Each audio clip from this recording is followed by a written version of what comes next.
thank you so much for being here, and I want to encourage, if this is your first time visiting here at the Clinton Engines Museum, afterwards take some time and just kind of wander through, because there's some wonderful history here about Jackson County and maybe people you even know. And upstairs, if you're interested in your family genealogy, we have a wonderful genie library. So just take time to see what's here and you might be surprised. So why am I doing St. Mark's? Well, as Bonnie always tells us, we all have stories. Whether our stories are our own story, our family stories, we've heard stories about churches, about schools, about Clinton Engines, about theaters. Churches definitely have stories. And St. Mark's story is very much a part of my story. This is just a brief outline of what I hope to cover, and if we don't have time, that's okay. But just to let you know, this is kind of my plan. They kind of overlap, but we'll just touch briefly on history, the buildings, furnishings, clergy, and miscellaneous. So, who was St. Mark? That's who this church is named after. St. Mark, as many of you probably know, is the second gospel in the New Testament. Scholars will tell you St. Mark did not write the gospel, but his name is linked to this gospel. He was not a main character in the New Testament, but he pops up in the Gospels, and he pops up in the writings of Paul, and he kind of wandered around a little bit with Peter, so he's there. The first words of Mark's Gospel reads, "The beginning of the good news of Jesus Christ, the Messiah, the Son of God." And that's what the Gospel and that's what the churches are all about, including St. Mark's Episcopal Church in Maquoketa.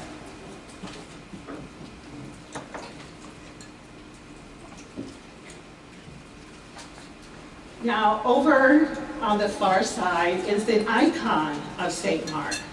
And you will see that he has a scripture, and that just tells us that he was very much an evangelist and associated with the Gospels. Now, the statue here is also of St. Mark's, and it is located in St. Mark's Church. And you will see here, there is a lion, and that's St. Mark's symbol. The gospel needs to be spread like the strength and the boldness of a roaring lion. Now, I have a memory about the statue of St. Mark, and it has to do with Bob Winiger's mom and my mom. My mom and Bob Winiger's mom and Eloise Evans were on the Altar Guild, and that's the group that, prepares for the services, cleans up, and just takes care of making sure worship is in order. Well, it's tradition that just before Easter, after Good Friday, when everything is moved out of the church is cleaned in preparation for Easter. I can remember stories, and maybe Bob can too, of the three of those. Now remember, Shirley and Eloise were nurses. They would give St. Mark's a bath. And they knew how to do it, They would bring a basin, and they would give St. Mark's a bath. So that's a memory I have of the statue. It's still there. I don't know when it appeared. I don't know who gave it. It's been there 70 plus years. Okay, the history. Now, occasionally by 1836 to 37, there were Episcopal church services held in Dubuque and Davenport. Why? Because they were on the river, and that's where people generally first located when they came to the area soon to be called Iowa. The church as itself started developing in Iowa around 1853. And Iowa was admitted as a diocese, and that's what we call our state level offices. The Lutherans do synods, we do dioceses. And that started around October 1853. Is that correct? Right. Okay.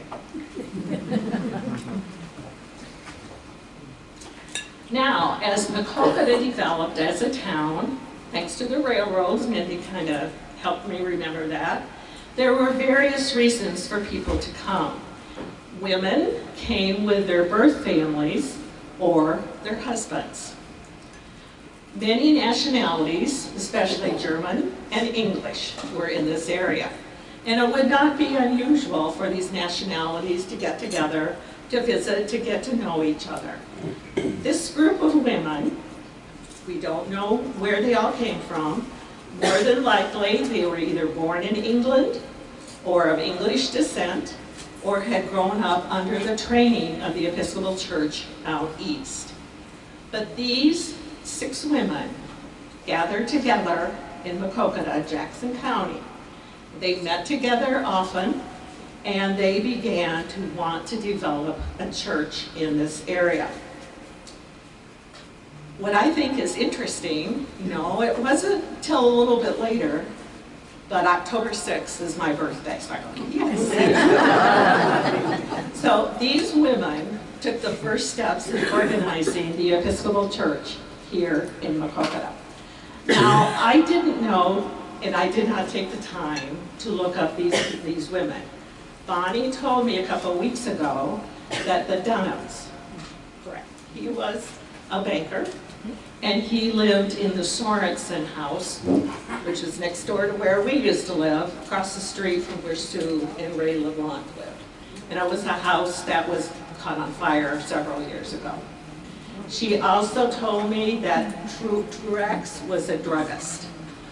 Does anybody recognize any of these names? Griffin. I'm sorry? Griffin. I just know some Griffins. Okay. So. Okay, and I'm sure we could, if you go up to the Genie Library, I'm sure we could find out a little bit more about these women. These were the cornerstone people of St. Mark's Church. They would worship together, and they were the impetus to start this church. They started, let's see, the following year, the society was formally incorporated into the diocese, 1875. So it's been here a long time. And of course, at that time, women could not be on the boards that dealt with the legal or financial matters. We have these 5 gentlemen who were on the board. Again, the only one that Bonnie was able to shed some light on was J.T. Wilbur, who was a hardware merchant. And interesting enough, he married a suffragette, Grace Trout. And I did find some things on her. If you want to look up Grace Trout, please be my guest. These 5 men were the trustees to do the business work of the church. Anyone recognize names here?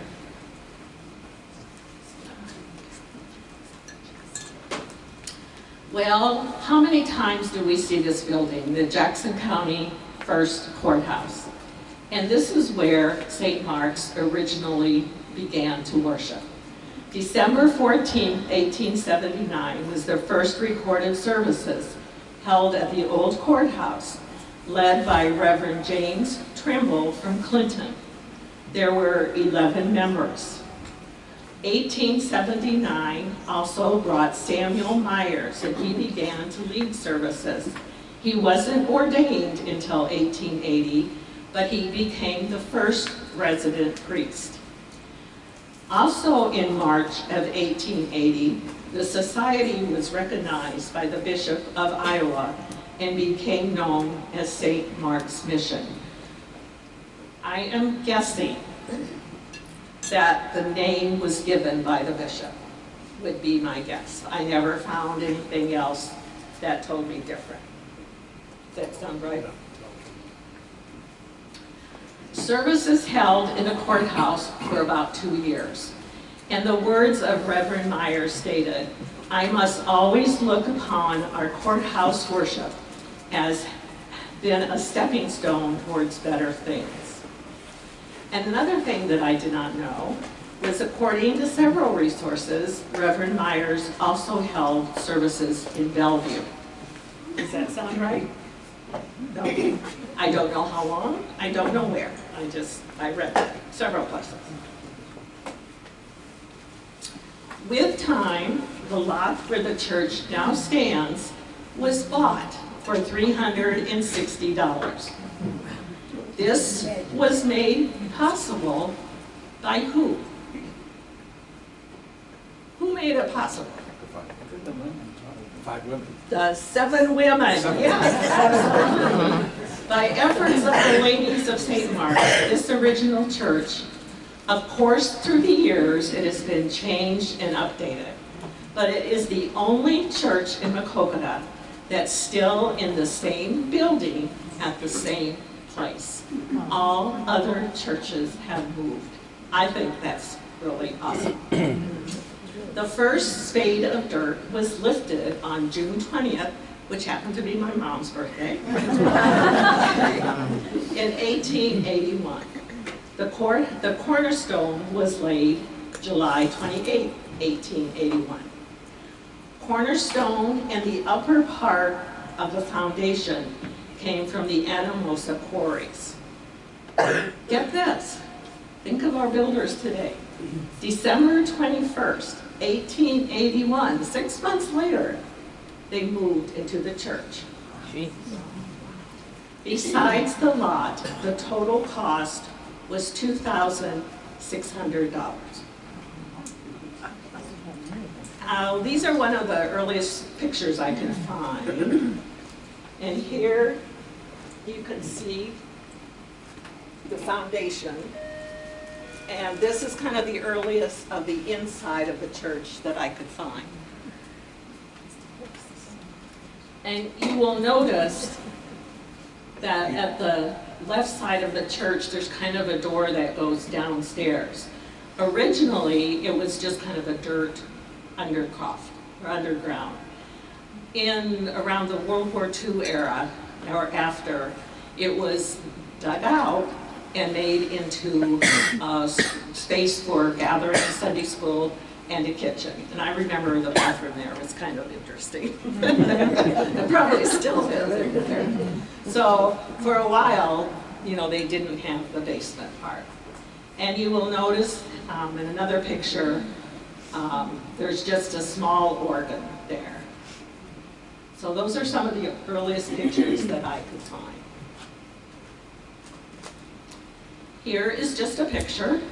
Now, I think this is interesting. The builder of the church was William Hancock, and I understand he is in the Jackson County Hall of Fame, correct? He was born in England, and he was a member and a prominent resident of Maquoketa. And other buildings in this town that William Hancock at least supervised in building were the library, the 3 ward schools, 1st Ward, 3rd Ward, 4th Ward, and the old high school, which eventually burned, and many residents around town. Now, I would kind of like to find out what residents. Any idea what residents? No. I would like to find out. One thing when you do this, there's always new questions. But much credit is given to Reverend Myers, who did much of the manual work. The group of women continue to offer their support in building this comfortable and churchly home of worship. The first service was held December 21st, 1881. We've been worshiping there ever since. That's pretty awesome.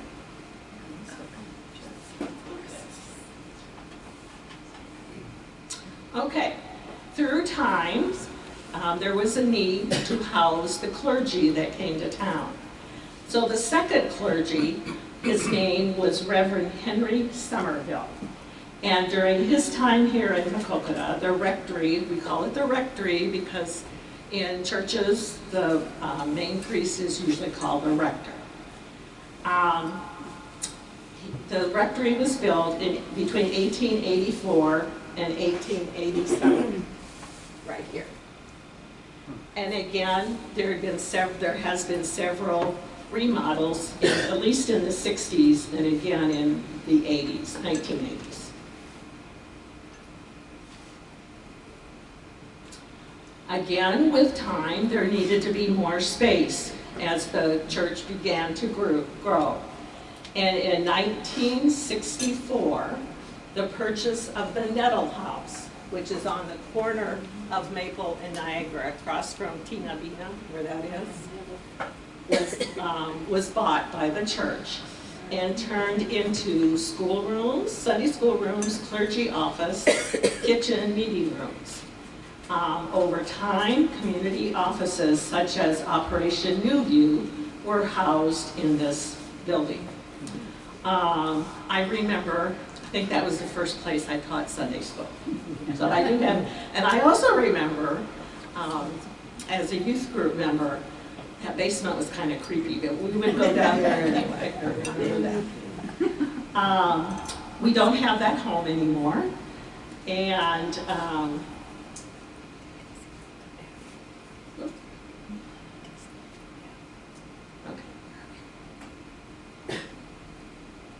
and come the 2000s, they needed a new space.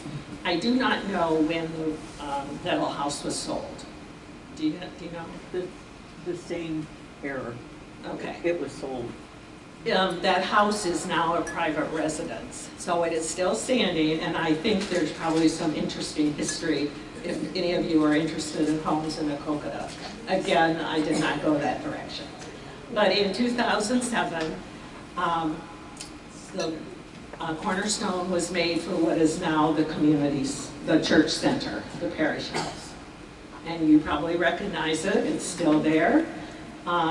Continues to be used for church events, community events, private parties, and so forth. Very nice, very modern, very up to date. Okay, now we're going to go from the outside of the church to the inside of the church. Again, this is a very early picture, 1912, and you will notice that there's a pipe organ there. I don't know what happened to that pipe organ, but it's there. And around, you will see stenciling up around the upper part of the church. And it says, "The faith which was once delivered unto the saints." And you will also notice that the windows are done in decorative art glass from a Davenport stenciling company. In the windows. So that was 1912.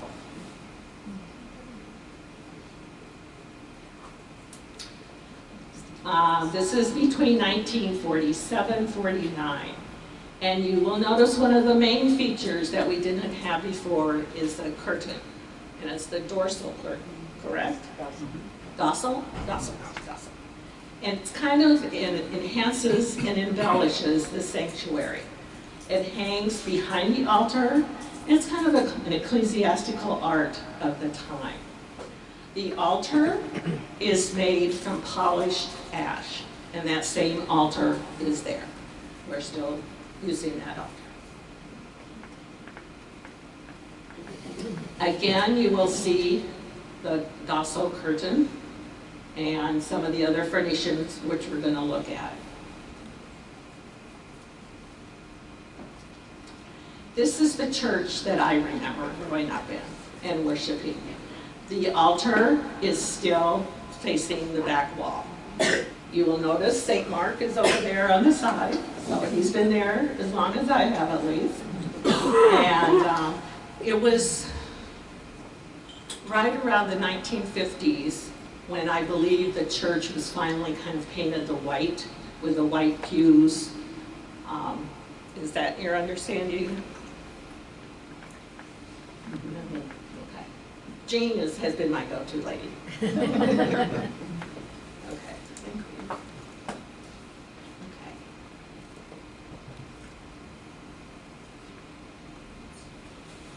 Okay. This is what the church basically looks like now. Thanks to Father Bob, there's been some repainting and some updating. And you will notice that the curtain is down.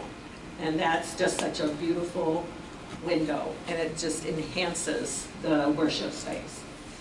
Here in the front, you will see some items. This is at Advent or before Christmas time.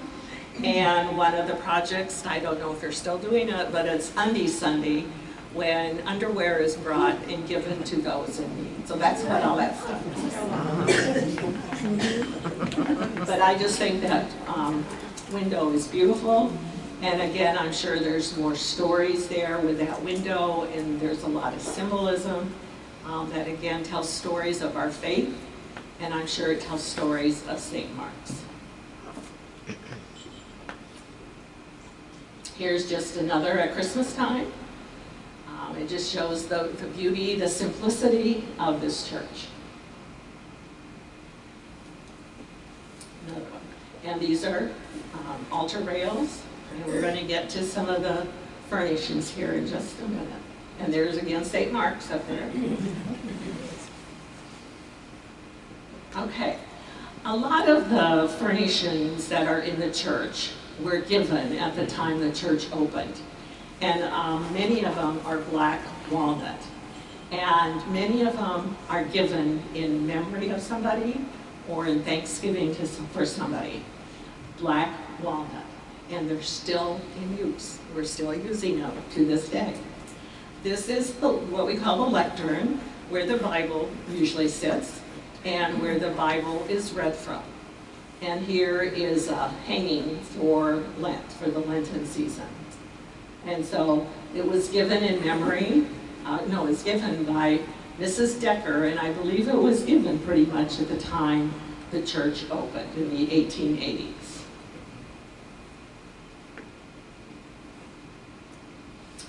This is the baptismal font given by church school children. And again, this is where I was baptized, and I think many others. Still in use. So it's a very prominent feature when you walk into the church, because that's where our spiritual life begins. Here is the pulpit.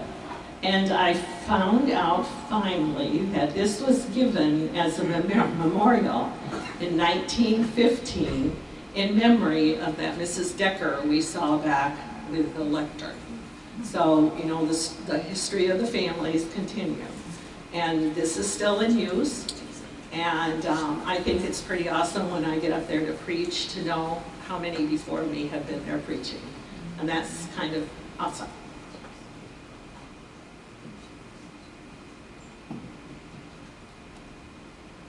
Okay, we also have what we call chancel chairs. And I did not find out if these were given in memory of anybody. I wouldn't be surprised. So many of them have been. But you will notice at the top of this chair, there looks like what it's a mitre. And probably you've seen some mitres with the Pope stuff going on here lately. But this reminds us of our ecclesiastical authority in our church, because it goes from bishop to the priest, to the deacons, to the lay ministers. And this chair is basically reserved for the bishop.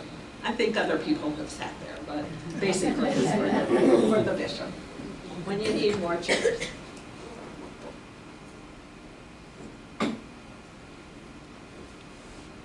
And you will notice at the back of the church, of the sanctuary, there are two wooden chairs on both sides, and that's for the other ministers who are in that particular service. And again, you will notice the windows. I just think it's a beautiful window. And again, it has been repaired several times throughout the year. And once again, there's St. Mark looking at us, looking over us. Okay, now this is a list. I need my list here. This is a list of all the clergy that have been in Maquoketa from the beginning. I'm not going to go through them all, but you will notice that it begins with James Trimble, who came here from Clinton to kind of help St. Mark's get underway. And then there was that Samuel Myers, who was ordained he had been going to school in Davenport and then eventually came up here and was here for several years. And then that Henry Somerville, he was the one where the rectory was built. Now, a lot of these people up until, the 1923, 28, a lot of these folks were just here for 1, 2, or 3 years. You know, this was often a stopping point after seminary on the way to bigger churches, bigger towns, and that's kind of just the life of a small church. But some of them did some remodeling. Oh, you said just a few years. Father Karstarf was Wait, here I'm for not there 1,000 yet. years. I'm not there yet. Hold on. No, it's a typo. Oh, well, 1,000 years. not there yet. Never Okay. mind. Can't take me anywhere. Thank you. You're listening. So you see, there was quite a few of the clergy that came and went, that made their mark on St. Mark's. The one I want to elaborate just a little bit on is this Thomas Morton. Now, shortly after I began coming here, especially to the Genie group, Barb Mayberry said to me, "Do you know this name?" And I go, "No, should I?" And well, you know, Barb works with Mount Hope Cemetery, and they were in the process of clearing out brush and undergrowth and so forth from that area behind the Dairy Queen and that new building and so forth. And they found this marker for Reverend Thomas Horton.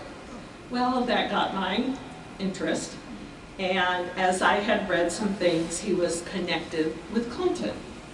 And at that time, I was helping a church fairly regularly in Clinton, Christ Church, and so I was asking some people. And they say, "Yeah, that sounds familiar." And maybe it was through St. John's Church, which was also in Clinton for a long time. It's no longer there. And so I kind of made the connection with St. John's and Reverend Horton.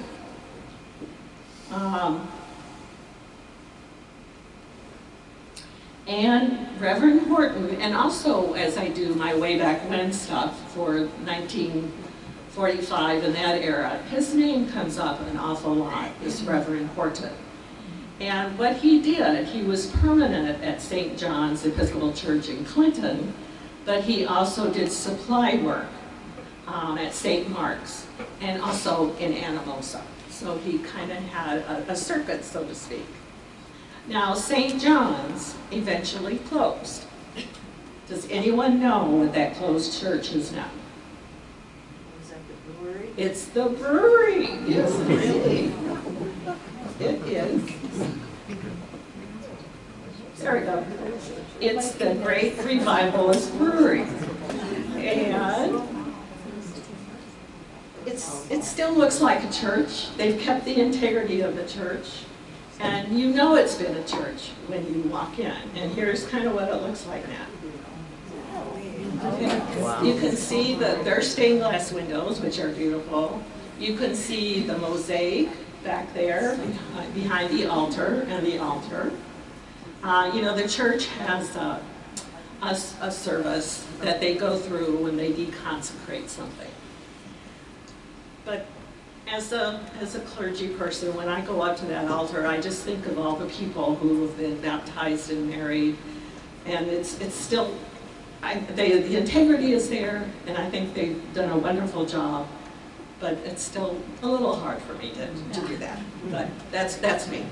That's just who I am. You can see the hymn boards are still there, and it's just a beautiful place. I haven't been there for quite a while, but they used to have pretty good food, so. If you ever want to do a quick trip, go to Clinton and the Great Revivalist Brewery. Okay, on with. So, one source tells me that Reverend Horton's last request was to be buried from St. Mark's and buried at Mount Hope. He just really must have liked Maquoketa. Just really must have liked. And the other thing I found out is that the bronze plaque on the altar, it depicts the Last Supper that was given by Reverend Horton. His sister Mary is also buried at Mount Hope, but there is no marker. What I found is that she passed away on April 13th, 1950. As of right now, Reverend Horton is the only Episcopal priest buried at Mount Hope. Someday that will probably change. Hopefully not for a while, but someday. Okay, now here's some place where I might need help with some faces. The priest is Father Fletcher, and I kind of blame him for how it all started with me, for he was the one that baptized me and got me on this church journey thing. And he was there, he was the one that I believe painted the church white, had that remodel and updated the church. Does anybody recognize any of those ladies? My mom's second from the right, Lois Grunwald. Okay. Thank you. That's Alice Grunwald. Maybe Louise Mayoffy right next to Father Fletcher. I'm not sure. So these are ladies who continued to keep the church going. Let's see. The church was completely remodeled, and again, I think that's when it was painted white to really brighten up that worship space. Okay, here we go. Father Karstarfer. Okay? And these are ones that you might be familiar with time. Father Karstarfer was here from 1961 to 1969. He came here with his wife, Roberta, and his son, Christopher. Here's some pictures that I think some of you will recognize. One of the things that he did was increase membership. The membership really grew at that time. And it was at this time where that Nettle house was purchased at the corner of Maple and 2nd. He purchased and remodeled the church. Now, I think you will recognize some of these people, maybe even in this group. The top, if you can see it, we have Lyle Sawyer, Larry Sagers, Doug Winiger. Do you see Doug? Do you see your dad? No. Right here. Oh, I was looking at the bottom picture. Okay. And 90, how old is he? 97. 97. He still comes to church. Isn't that great? Craig and Georgia Robinson, the top, the Pateros family.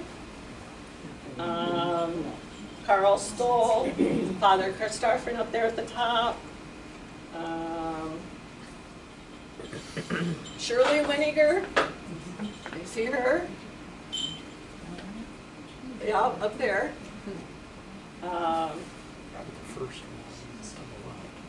Eloise Evans is up there. And then down below we have the left row, Tedra O'Donnell. We have Margot Rivard, who's sitting in the back. We have Dwayne Sawyer, Warren Winiger, and Larry Winiger, right here. I think you were too small to be confirmed yet. Brenda Stahl. Yeah. You see any, Lee Buckner? Lucy Williams, right here. Right there. Then Father Karstarfer. So that was one of his things I think people remember, is he brought a lot of people into the church.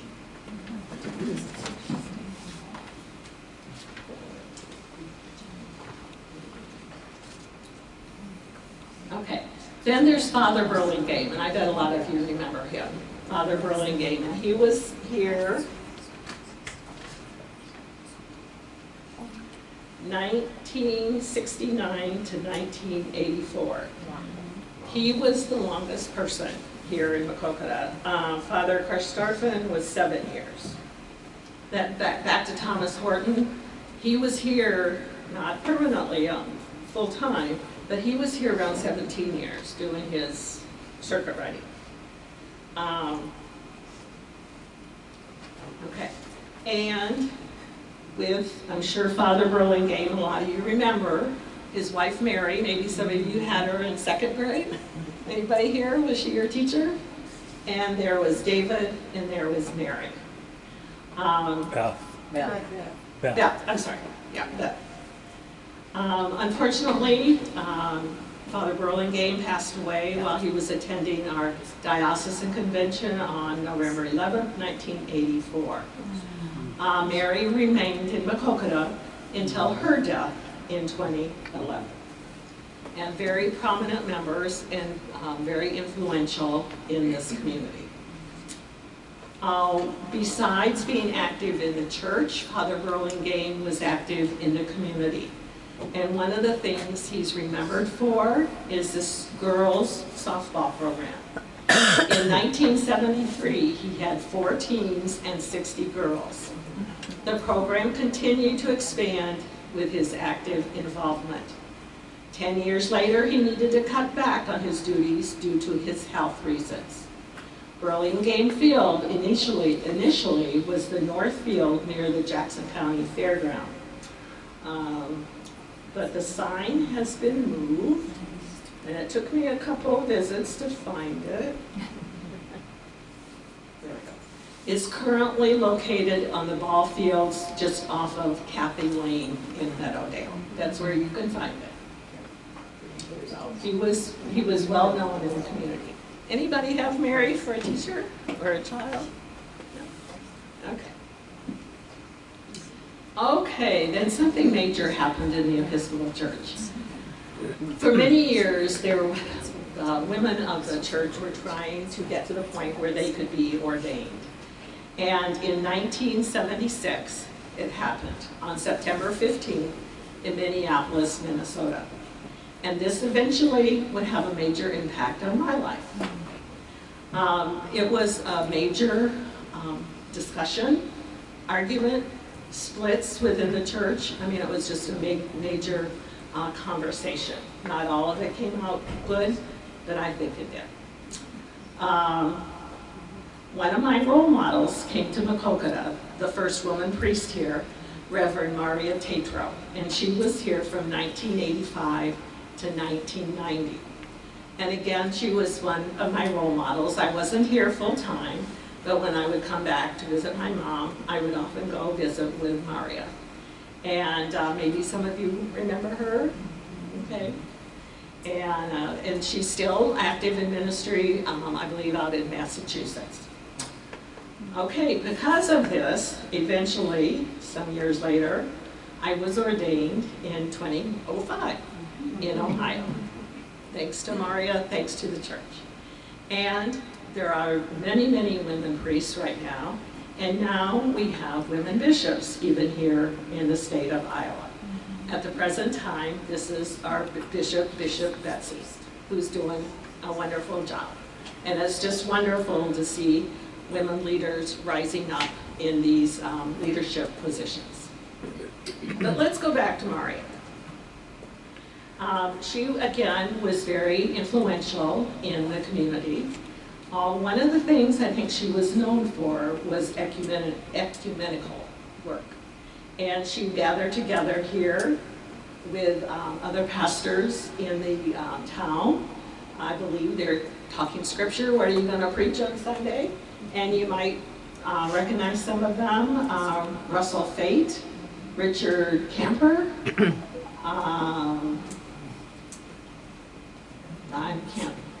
I cut off some of that. Dwayne But- Manning. I'm sorry? Dwayne Manning is the Okay, one on the far thank you. right. Okay, so that was one of the things. And then it was during Maria's term when the church was updated and the altar was finally turned around facing the people. And there was also a tremendous amount of updating. The stained glass window over the altar was repaired, and it's basically the space we have now, again with some updating and remodeling and repainting. Anything you want to say about that time period? No. And here we have, in our presence, Father Bob. And he's close to Father Burlingame, not quite. I believe he started in 2013. Okay. And again, there's been remodeling. There has been seasonal hangings that are now there. There has just been updating and interest in organizing and keeping St. Mark's going. One thing that I was going to mention is back around the turn of the Depression era, there was a chance that St. Mark's wasn't going to continue because there was not the money or the people. And that's where people like Father Horton came in. And I go, and that's kind of what I'm doing, you know, I'm going around to some of these small churches and making sure they have liturgy and worship. And so that's an important part of this church and of the Lutheran Church. You know, I help the Lutheran Church. That was one of the things our churches did, was come together in common communion so that we could help each other out. That's been a blessing to me. Okay, some of the activities that St. Mark's is known for, and I think we're getting close to the end here. This is the Carson House, the Osterhaus house, and it's now a bed and breakfast and an art gallery. It's like half a block up from St. Mark's on 2nd Street. At the time that I'm speaking of, it was the Carson House. Frank and Eva Carson were pharmacists downtown. And the one thing that St. Mark's was known for was its holiday house. And here you see 2 pictures. One is inside the house, and a lot of the holiday goodies were put on staircases going up to the top steps, the upper rooms. And here, some people might know, that you might know, holiday house, their preparations began long before Christmas time, you know, like in the spring and summer. And a couple of people, probably several people you know, Jean Buckner, Jenny Brown, Bill Brown, Arlene Wiley, her husband was manager at Penny's, my mom, Phoebe Keck, and I wanted to point out Shirley Wright. Shirley Wright's husband worked here at Clinton Engines, and they lived kitty corner from St. Mark's and the Stevenson House. That's another house that has some interesting history, but that's where they lived.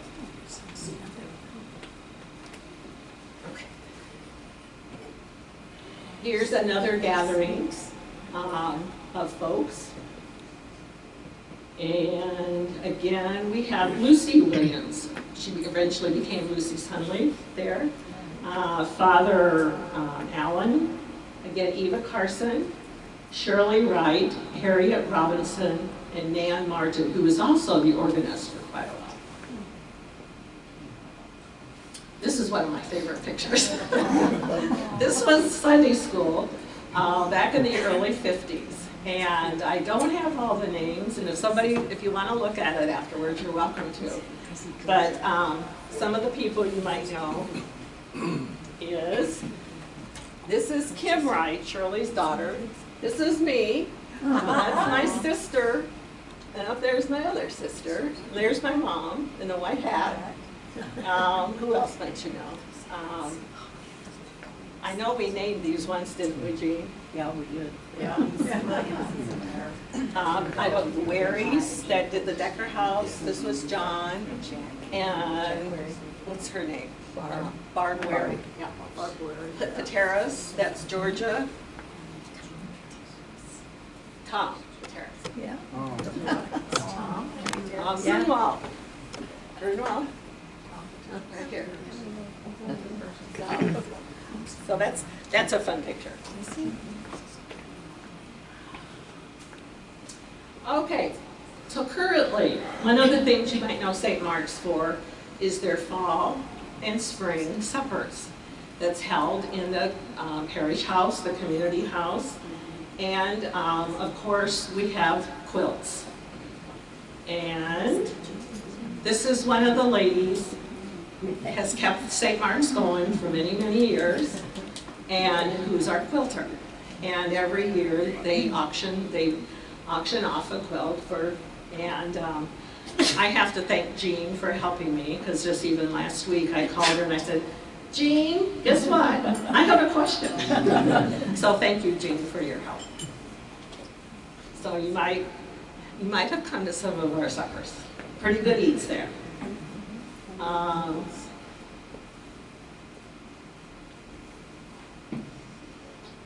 Two other ladies I have to mention. Helen Feeney. Helen Feeney was probably my first Sunday school teacher. She wrote most of this stuff. She was the historian of St. Mark's for a long time. And if it wasn't for her, I'd still be home going through some of the papers. She has a book here in the Historical Society, and I bet at St. Mark's too, that goes through the timeline of this church. She was very influential, again, in keeping St. Mark's open and active and healthy that we have it today. And then just another person I need to recognize is Astrid Nielsen. Some of you might know, she was a dear person, and she again was on the altar guild. She did anything you asked. And if I remember correctly, Astrid did not drive. So any place she went here locally, she walked, or she hitched a ride with somebody. But she was a very, very special person. Also, today, you will find St. Mark's folks out with the Red Kettle campaign at Christmas time. I believe this is Walmart. And you will also find us with the community meals, generally two times yearly, on the third Sunday of the month, with the meal drive-through at First Lutheran. And they usually cook it at St. Mark's and pile it in the car and then distribute it to those who come through. Okay, now if you remember, let's go back when. How many ladies were in that original bunch? 7. I want you to count this bunch. This is our leadership group right now. This is on our church board, which we call the vestry. And so, you know, this church, there's about north in the middle of all these ladies. But these women work, and they work hard. Jean has been in there for a long time, and she decided to step down. But Jean, here are the ladies that are right now working to keep St. Mark's going. And I give them all the credit. So that's basically it. There we go. And there's the Episcopal Church. If you have any questions, please don't hesitate to ask. Thank you for coming. Are there any questions?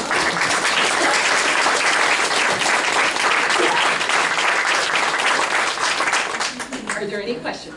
I don't know if I can answer. I got a question actually, but we had bought a house in St. Carson. Okay. And when we bought it, when we bought it, we spent almost every room in the house was a fourth room, and I wondered if they do that just so the holiday house coordinated with the colors. It could be. It could be. Okay. Would you repeat the question? I'm sorry? Would you repeat? Sue B. Mary, they had bought the house, the Carson house where the holiday house was sold, or held, the Carson house, Oster house, and she was asking about the paint on the walls. I do not know. Okay, thank you.